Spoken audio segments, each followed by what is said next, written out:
Hey guys, it's me again, and in today's episode we summon light. Now someone please tell me I'm looking in the right direction. So I recently saw this show on Netflix called Shadow and Bone, which in my opinion was a really great show. And in the first or second episode of the series there's an effect which really caught my eye. So I decided to recreate it. Now this effect was really fun to do, both shooting with a practical light and post-production, but for me it was also really difficult because I had to do all this alone. Going back and forth from the camera, it was really pain in my ass. Now most of the shots in this video are simple, nothing really special about them, except for the shot where the light really comes out of my hand.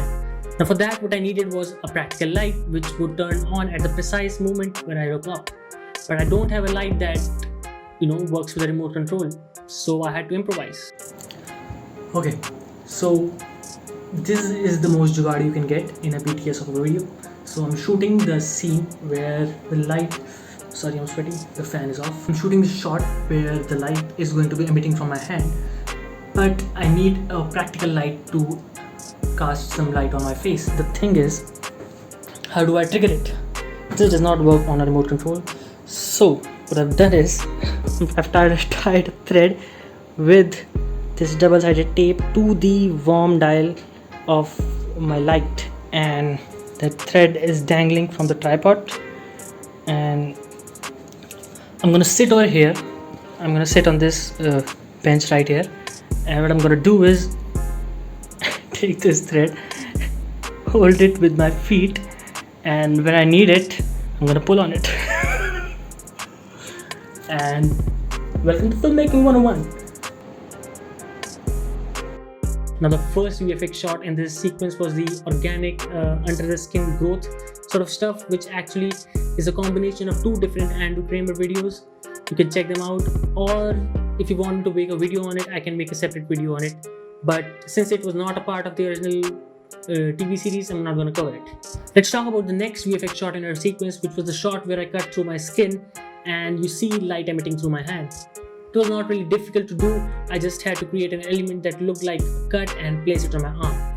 For that, what you'll be needing is a stable footage of your arm. Organically, your hand will move, but make sure you're not moving it a lot because it will just make your tracking a little bit more harder. Now bring your arm footage in your After Effects composition. But this process also revealed the fact that I have such a perfectly smooth skin that After Effects could not find enough contrast points to track my arm.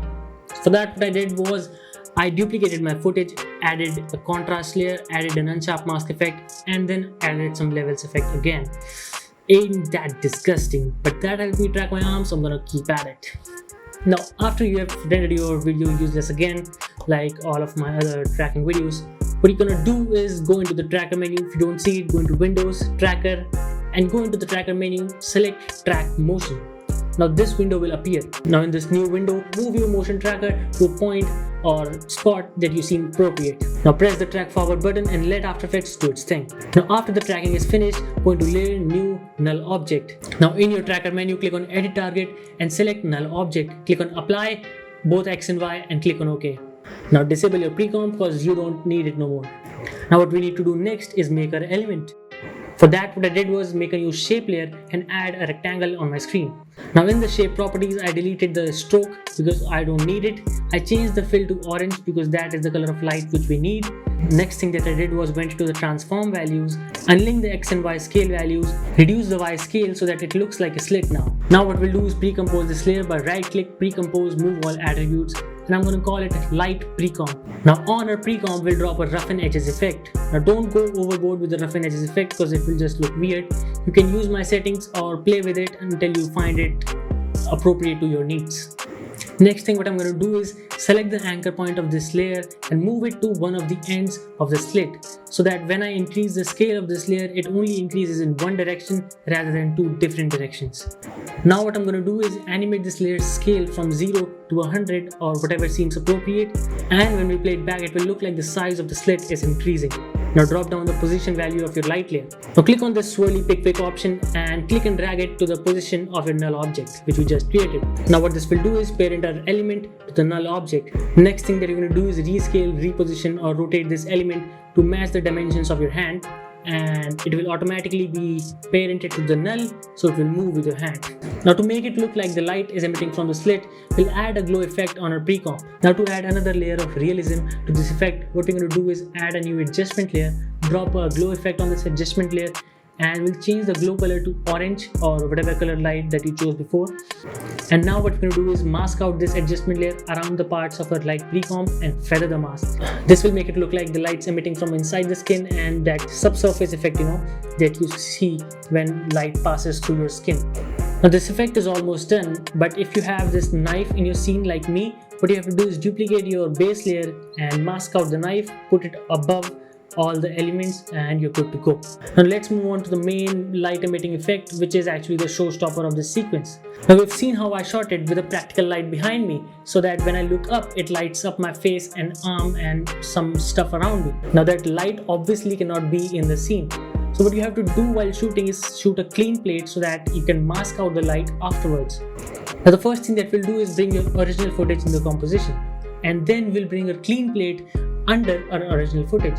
Now select your clean plate, right click and click on freeze frame. Now go back to your original footage and mask out the light.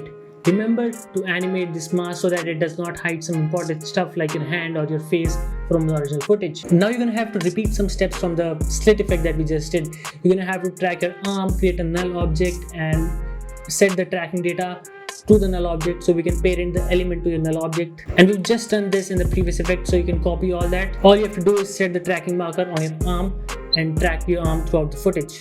Now obviously I could have made this effect from scratch using some fractal noise, turbulent displays, and then some glow over it, and I could animate some fractal noise. But there's this plugin called Saber from, again, videocopilot.net, which is actually free, which makes your work easier. So now what you're going to do is create a new solid and drop the Saber effect onto it. Select the simple orange preset from the drop down menu. Now you can copy my settings to make it look a little better, or you can play with them yourselves to match your needs. Now the color of this element wasn't so rich as I wanted it to be, so I added another hue and saturation effect on this layer. I increased the saturation to match my needs. Now that your element looks like something that you want, you should animate the core and value so that it looks like the light emerges from nowhere. Now what you're going to do is parent this solid to the null object. For that, all you have to do is click and drag the swirly tool to the position keyframes of your null object, and then position, rescale and rotate this solid so that it matches the dimension of your hand or your scene, and it will look like the beam emerges from your hand. And again, to add a new layer of realism to your scene, what you're going to do is drop an adjustment layer on your scene, add a glow effect, create a mask around your beam. Now let the mask cover a few objects around the scene that gets illuminated by the light as well. Feather your mask by a lot and you're done. Now I hope you learned some new techniques in this video. I hope you use these techniques in projects of your own and make better videos than I just did. So that's it for this video. Until next time, goodbye.